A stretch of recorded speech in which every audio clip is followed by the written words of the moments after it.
Salut à tous, bienvenue sur la chaîne Carafif, la chaîne libre, gratuite et sans pub, et qui le restera. Merci de me rejoindre pour cette 4e news consacrée à Art. Vous savez mes amis, le Covid-19 a frappé la France de plein fouet et faisant plusieurs dizaines de milliers de victimes. J'espère que bien entendu, parmi vous, peu ont été impactés. En tout cas, je m'associe à la douleur des familles et vous souhaite la meilleure santé possible. Faites très attention à vous. Sans transition aucune, je vous propose donc cette news numéro 4 qui va essayer de vous faire un inventaire le plus exhaustif possible de toutes les nouveautés qui ont été implémentées dans cette dernière version de développement de Art, mais pas seulement. A tout de suite. La dernière version stable de Art a donc été libérée, la version 1.2, dans laquelle nous allons retrouver, comme je vous l'annonçais dans les news précédentes, les masques au pinceau qui viennent se rajouter à la force de frappe que constituent les masques paramétriques, les masques Delta E ou bien encore les masques de zone. Grâce à un petit picto, vous pouvez faire apparaître désormais un pinceau dont vous pouvez, grâce à CTRL molette, faire varier la taille et CTRL Shift molette pour faire varier la dureté. Nous pouvons bouger bien entendu ces paramètres sur ces curseurs. Nous avons aussi à notre disposition un mode effacement, quelques petites informations intéressantes, par exemple sur la composition du nombre de traits de ces masques, un mode union, intersection, bref, des tas de petites choses qui vont nous permettre de faire des masques très complexes et très souples grâce à cet outil, d'autant plus si vous vous servez d'une palette graphique. Nous verrons ces masques plus en détail dans les prochains tutos de la chaîne, mais pour l'instant, nous allons balayer tout ce que les versions de développement est en train de porter dans les futures versions de Art. A tout de suite. Nous voilà sur la dernière version en date de développement de Art, la 1.2-144. Cette version propose des tas d'améliorations. Sans doute vous êtes-vous amusé à la télécharger, à l'installer, à la compiler grâce à la news numéro 3. Nous avons à notre disposition déjà dans le navigateur de fichiers un petit bouton qui permet d'afficher l'inspecteur. Sachez que cet inspecteur est très pratique lorsque vous faites une analyse photographique avant de vous lancer sur des retouches. Un nouveau raccourci a été implémenté, enfin en tout cas amélioré. Ce CTRL-I vous permet de garder en mémoire la dernière configuration que vous aviez. Vous voyez que sur ma config, j'ai ôté le panneau de gauche afin de libérer un maximum d'espace et de voir toutes les images.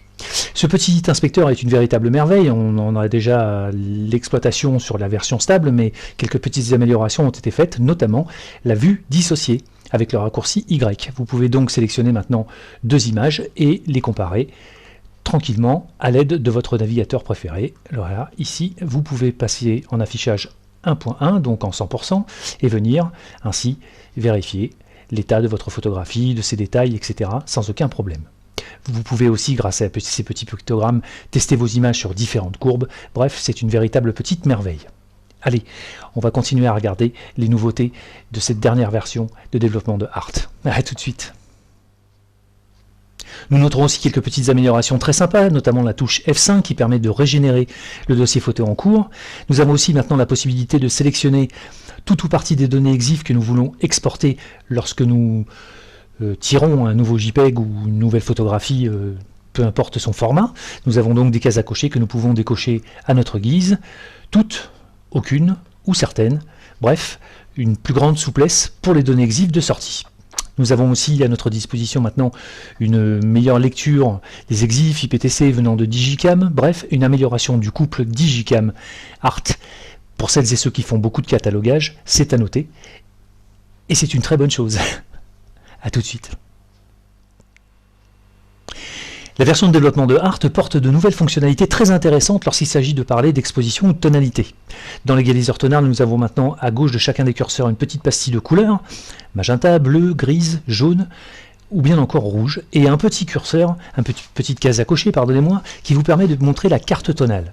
Lorsque je clique dessus, mon image se transforme en dégradé de couleurs, couleurs qui répondent à un code couleur très particulier dont nous parlerons dans les prochains modules, dans les prochains tutos, pardonnez-moi, et qui permettent d'afficher en entrée quelle est la nature de l'exposition de votre photographie.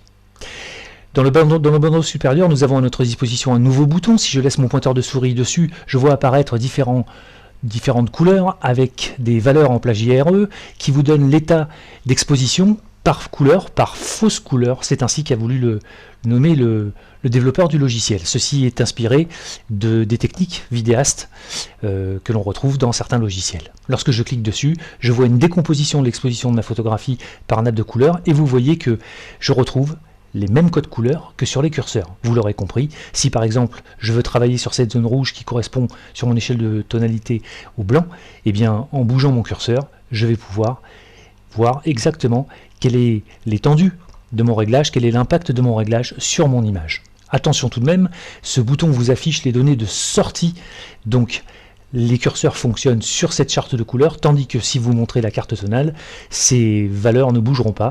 Hop, vous voyez, car elles correspondent aux valeurs d'entrée de cette carte tonale représentée par ces dégradés de couleurs. Nous en reparlerons dans les prochains tutos.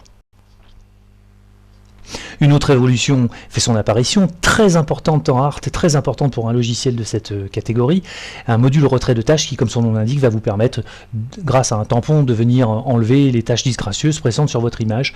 Vous aurez à votre disposition, bien entendu, toutes les fonctionnalités nécessaires d'adoucissement, d'opacité, pour pouvoir venir virer de vos images ces petites taches de capteur ou autres petites impuretés qui viendront nuire à votre image. A noter tout de même que plusieurs algorithmes de protection des détails sont disponibles, notamment celui présent dans GIMP. C'est une très belle évolution. En parlant d'évolution, nous avons aussi une évolution au niveau du module film négatif qui va vous permettre maintenant, en plus de quelques petites améliorations, notamment sur les bases RGB, de pouvoir appliquer ce module sur des sur des scans qui sont non RAW, ce qui est très important et très rare dans des logiciels de retouche photo. Nous avons aussi une évolution dans le module élimination de la brume qui vient de substituer son curseur à une courbe qui vous permet maintenant de régler l'élimination de la brume sur une courbe et donc sur des zones très précises de la tonalité de votre image. Une belle avancée, très sympa.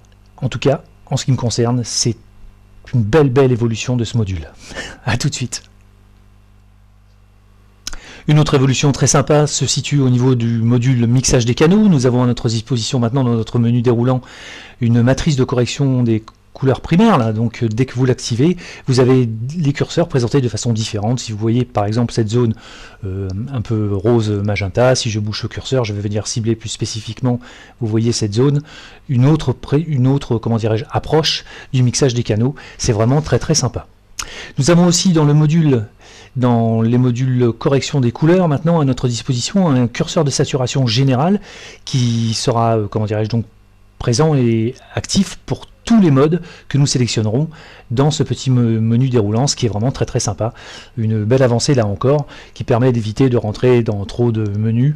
Ce curseur de saturation est une vraie avancée. Enfin, merci Linux, dans la gestion des masques, nous avons la possibilité maintenant, peut-être ne l'avez-vous pas encore remarqué, de venir, grâce au bouton droit de la souris, hop, réenrouler les autres modules, les autres masques que nous aurions enroulés. Si par exemple, vous voyez, je déroule deux masques, le masque au pinceau et les masques de zone. Si je clique avec le bouton droit sur masque de zone, vous voyez que j'ai enroulé le masque de pinceau afin d'éviter d'avoir des menus déroulants trop importants et interminables. C'est donc une des avancées qui a été demandée notamment par le Mattermost et Linux, notre Mattermost arttherapy.fr qui est très actif dans les demandes d'évolution sur le forum Discus de pixelus.com. Voilà, c'est à peu près tout et vous voyez que l'actualité est riche en matière de développement sur Art. On se voit pour une dernière petite récap. À tout de suite. Art évolue bien, mais surtout, Art évolue vite. Si vous comparez les demandes de fonctionnalités ou d'amélioration ou de signalement de bugs présents dans le forum de discussion de Pixelus ou bien encore dans les signalements de bugs du Bitbucket de Art et que vous le confrontez aux dates de traitement, vous verrez à quel point l'équipe est réactive. Je dis équipe car Alberto Grigio a eu quelques petits renforts ces temps-ci, Ombre et Catalina pour ne citer que.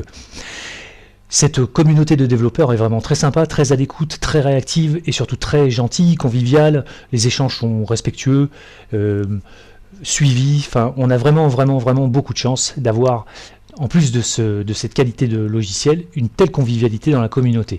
Convivialité, puisqu'on en parle, je vous rappelle que l'invitation de la News 3 pour venir rejoindre le Mattermost tient toujours. Venez rejoindre ce petit groupe bien sympathique qui est très actif dans le développement de Art.